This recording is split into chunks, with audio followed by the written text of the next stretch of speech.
Hi, everybody, and welcome to the Mental Toughness and Body Show. My name is Rob Evans, and I'm your transformation coach, health strategist, and internationally published author, helping take your life and your business, your health, fitness, mindset from where you are to where it is that you want to be.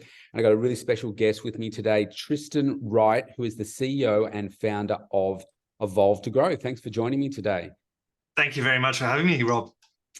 So you didn't start out as a business coach. You started out as a business person, an entrepreneur and so forth, and then you've moved over into the space of a business coach.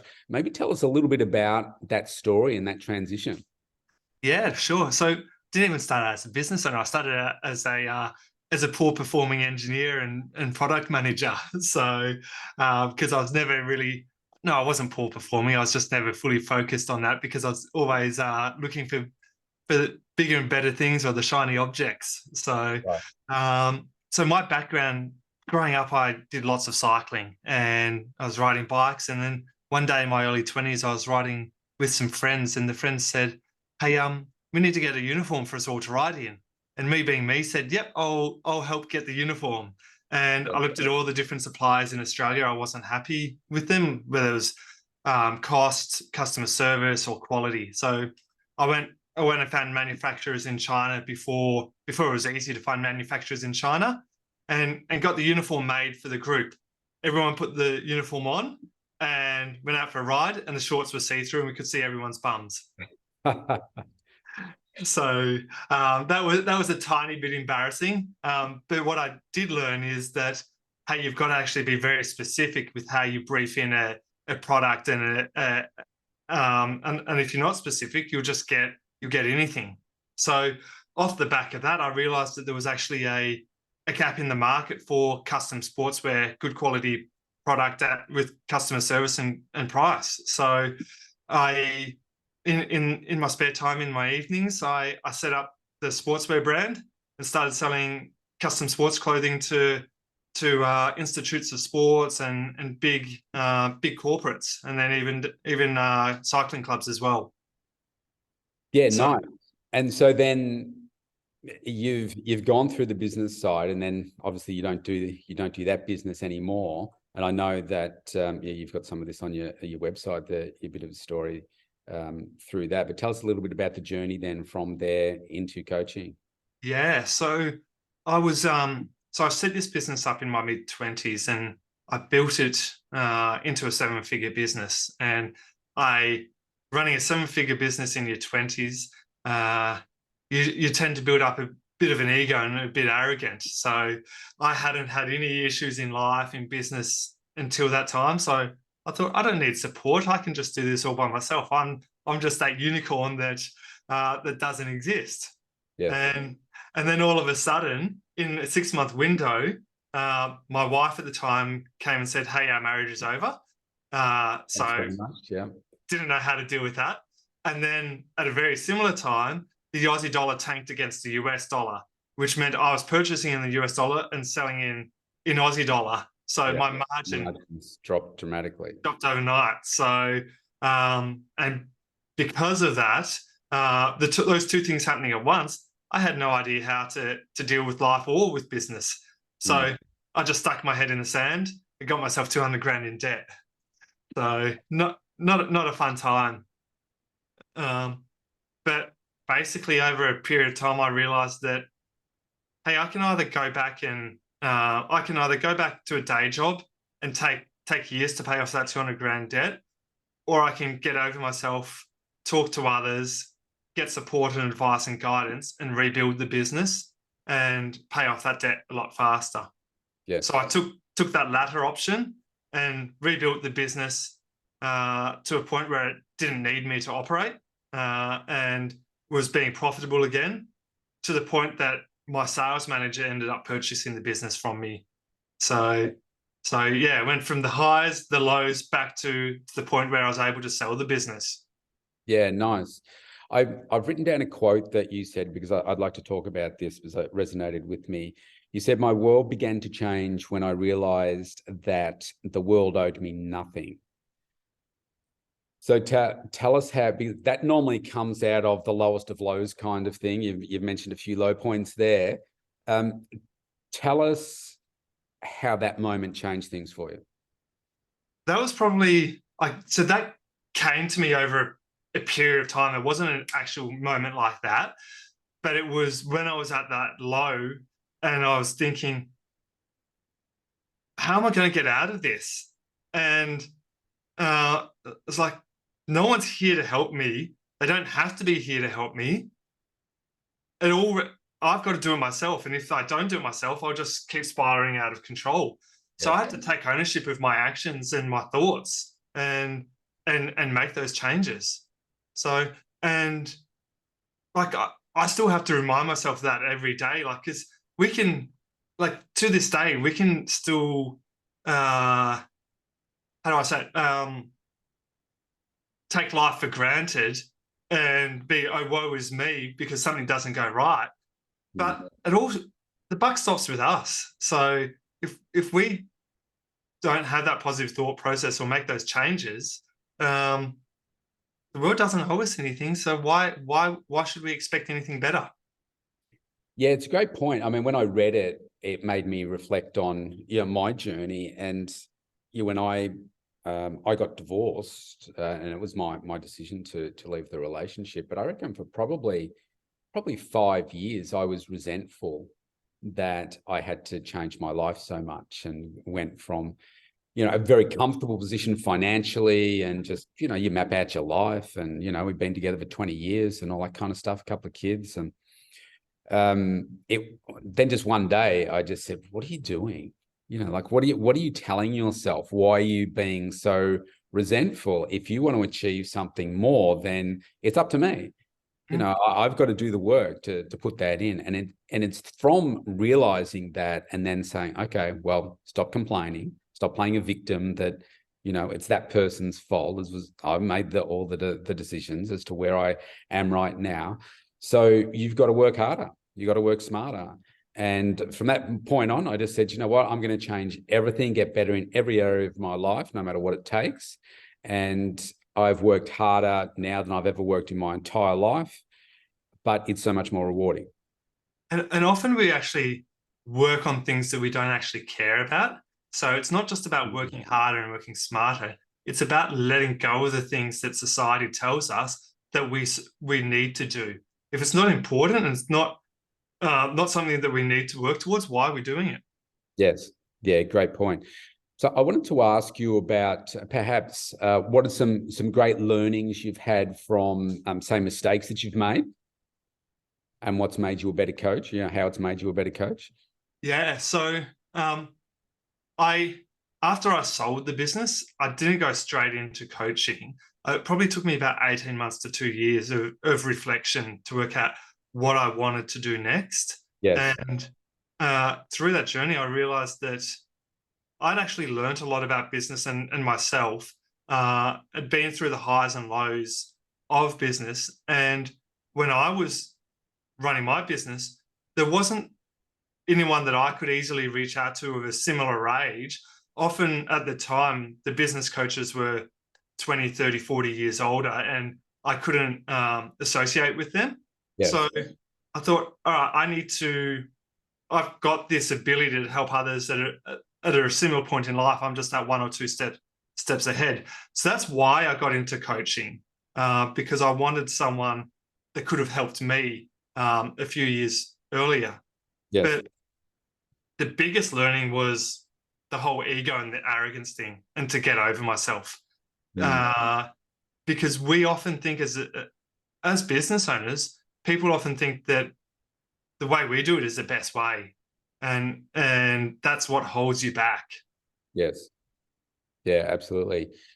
Great points.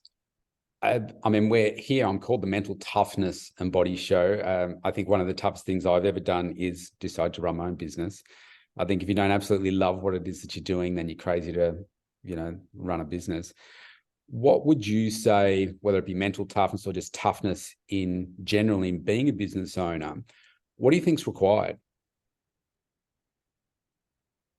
Actually understanding why you're doing what you're doing. So if you have a true North Star or a true ultimate objective, it's a lot easier to have that that toughness. But if you're just doing it for the sake of it, Yes. it's easy. It's a lot easier to fail and feel that you're not doing it properly. But it's often because you don't have that correlation or connection to why you're doing something.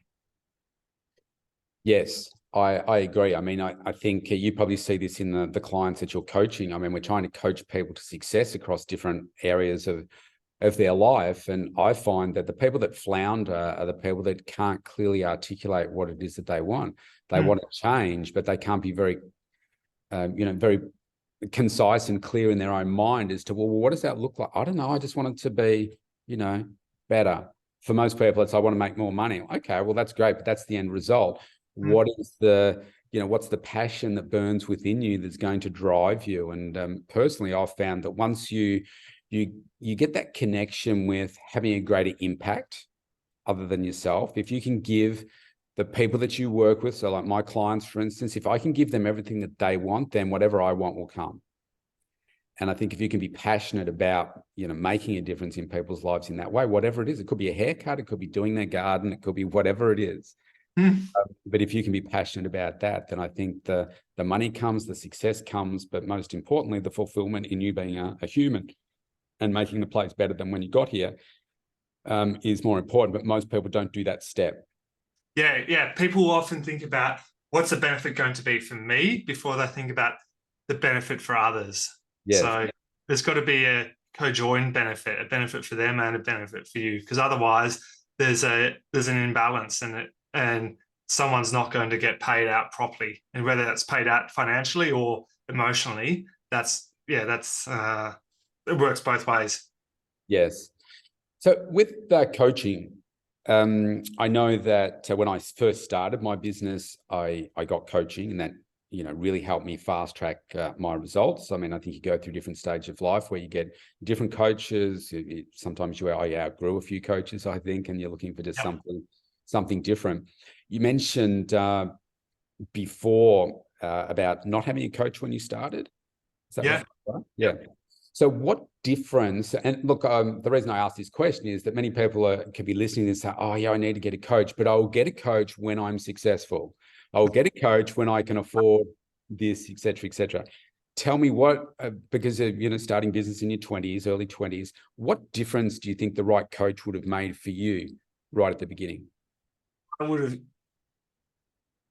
have been able to identify where, at the time, I didn't have enough knowledge, and I didn't know where to focus my energy in the business. So I was focusing my energy in one area, but if I had someone else looking at it without blinkers, they would have said, oh, so you're actually okay over there. You need to focus your energy in this area because that's where your weakness and your blind spot is at the moment.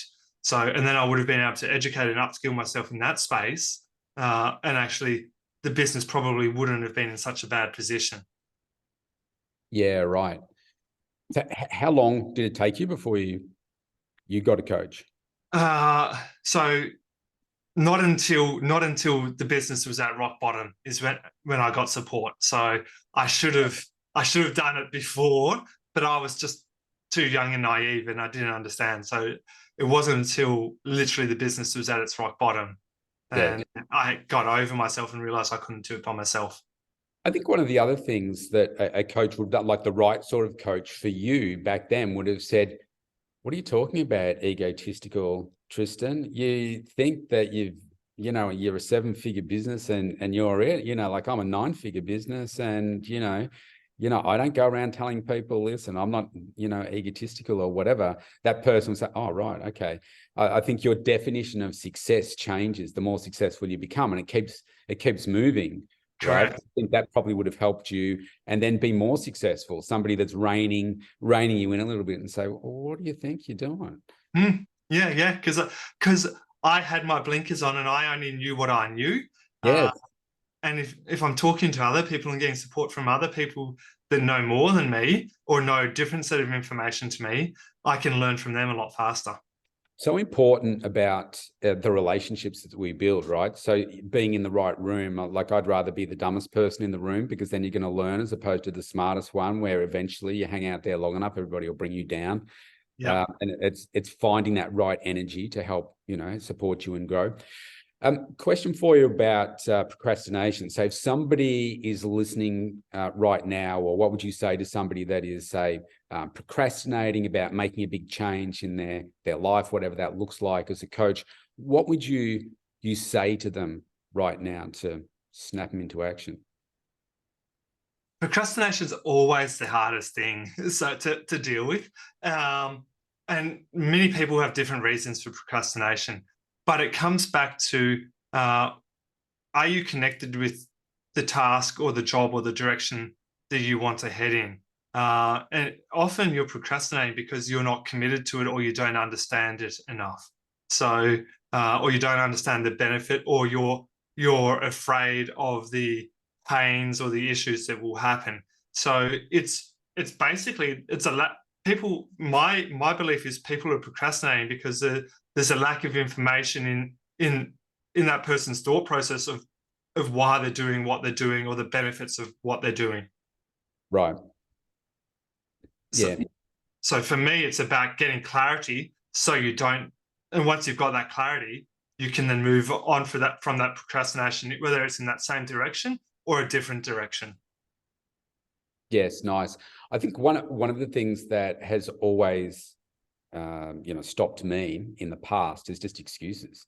It's, I'll do it, tomorrow. I'll do it when, this happens. And being able to condition yourself to make less excuses for yourself and say, hang on a second. Yeah, no, this thing, yeah, I do need to think about it. I need to give it 24 hours or something and just sit on it, particularly like emotional type decisions, so that you don't just make a decision just like that if you're not designed to do that. And yeah, just being able to eliminate the excuses now and say, well, hang on a second, why are you making up that excuse? Let's do it now. Yeah, or, let's make a time to schedule that in a couple of days' time or something like that. And I've found that's really helped, progress me so that I'm consistently achieving a higher level of success each day now than I would just hope for success to come. Yeah, and previously those come from a place of fear. When I say a place of fear, is because you were concerned about what would happen once you made that decision, or what impact it would have on you or your family or your business, and that then it becomes an ingrained, an inbuilt habit where every decision needs to be delayed. Yeah, that's right. And I started to learn that, if I never ask, let's say it's you, and if I never ask you, say, to be on this show, if I never ask you, the answer's always no. If I ask, I've got a 50% chance of being a yes. Otherwise, it's 100% no. So if you think about it that way, I say, oh, okay, well, I got a 50-50 chance, so why not just ask? What's the worst thing that's going to happen? You just say no. That's it. And then you don't have to talk to me ever again. Yeah, that's right. That's right. What would you say is the greatest advice you've ever received? The greatest advice that I've ever received. It's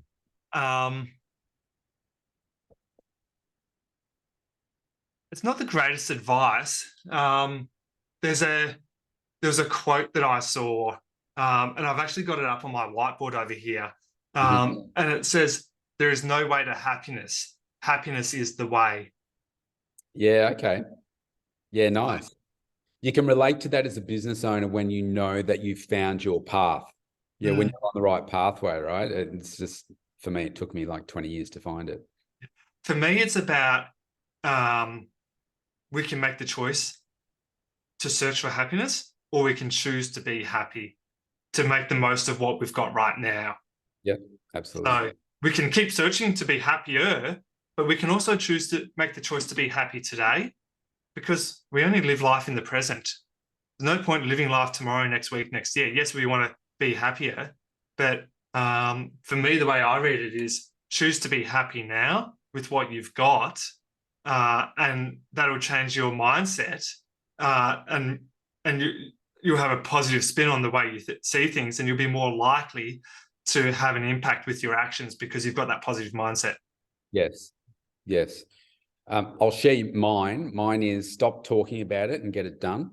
Which again goes to the procrastination thing. That one has helped me move things. Last question for you. what would you say are some good tips for someone to find the right coach for them to be working with? Number one, I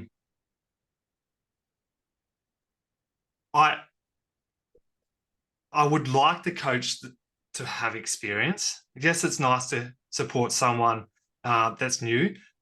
Do your research, make sure they've actually got the runs on the board and they've had success. Yeah. Do your own research prior, work out what it is that you want from a coaching relationship. Is it accountability? Is it direction? Is it guidance? Is it clarity?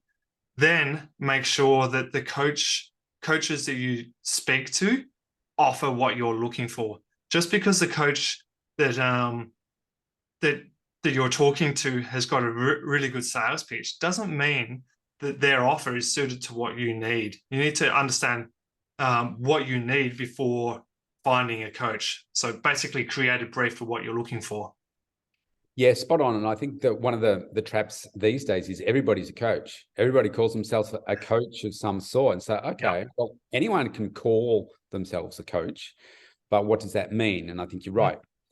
My approach is, let me find the best in the world that does what they do in the space that I want to get better. Let's start there. Let's look at their success stories. Let's make sure they're real and not just made up things. How long has the person been around? Are they just a fly by the night thing? They've got like testimonials and that kind of stuff. And yeah, you're right. You've got to be very clear about what you expect from a coach, because I've had a number of different coaches and they've all helped me to some extent. The coach that I have right now is by far been the best coach that I've had. But I think if I had that coach right back at the start, maybe it wouldn't have been as effective as now, because I needed to grow into that level of coaching. Yeah, you weren't ready for it. Yeah, you weren't ready for the depth of questioning or the depth of guidance. Yeah, or the level of understanding as to what they're talking about. Like, I'm hearing the words, but I'm like, how does that transpose into this? Whereas for me, I'm a bit of a slower learner. So it's almost like, okay, you need to move up the levels of coaching, which makes sense, right? Yeah. Like you've got to have someone that can communicate with you at the level that you're at right now. Yes. Yeah, spot on. So this has been great, Tristan. So I'm going to give you a chance here. Let's talk about, I'll get you to tell us how people can get in touch with you. I know as coaches, we generally offer some free stuff. So if people want to do something with you, how can they get a bit of a sense and jump on board with something with you? Easiest way is to Google me and Google my business, which is Evolve to Grow. So Evolve to Grow and Tristan Wright. There's a whole heap of information on my website and on LinkedIn. There's a couple really good educational guides on the website that will help small business owners. And I've got a newsletter that goes out every single week, which is going to have a whole heap of really beneficial information that people can sign up to as well. Yeah, sure. Well, so maybe a follow-up question to that is, who is your ideal client? Good question. Business to business service-based business owners. Okay. So small, medium, large? Yep. Typically anyone up to about 40 or 50 staff. So from one staff member up to 40 or 50 staff is where I fit in. And you work globally, not just locally? Yeah, I've got clients all over Australia, New Zealand, clients in the US. I've had clients in the UK. My rule is, as long as you can fit in my time zone, I'm happy to work with you. Yeah, nice work. Well, you've delivered some great insights here today. I appreciate your time. And everybody, I'll put the links to get in touch with Tristan below this podcast, and please reach out to him and support his business as well. Thanks for your time today, Tristan. Thank you very much.